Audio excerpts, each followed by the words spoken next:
Je voulais valoriser, plutôt que de faire un contenant, une idée de paysage, de scène, l'idée de translucidité, de verre, et cetera. Ça a évoqué pour moi ces paysages, d'estampes chinoises, du XVIe siècle, les Shanshui. Et donc, voilà, j'essaie de recréer ça, de l'interpréter dans une mise en forme, voilà, personnelle et puis surtout chromatique, en fait. C'est ce qui m'intéressait, qui est un jeu de couleurs.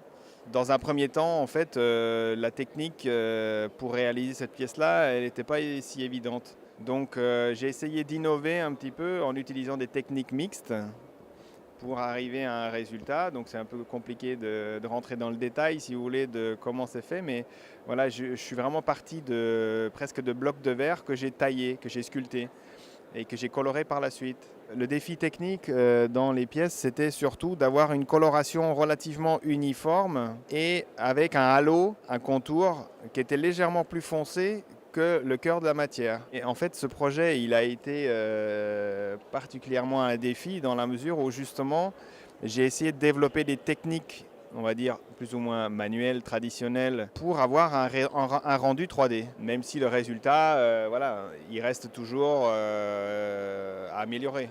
Voilà, donc on est bien conscient qu'il y a encore un chemin à faire, mais en fait, c'est une œuvre inachevée.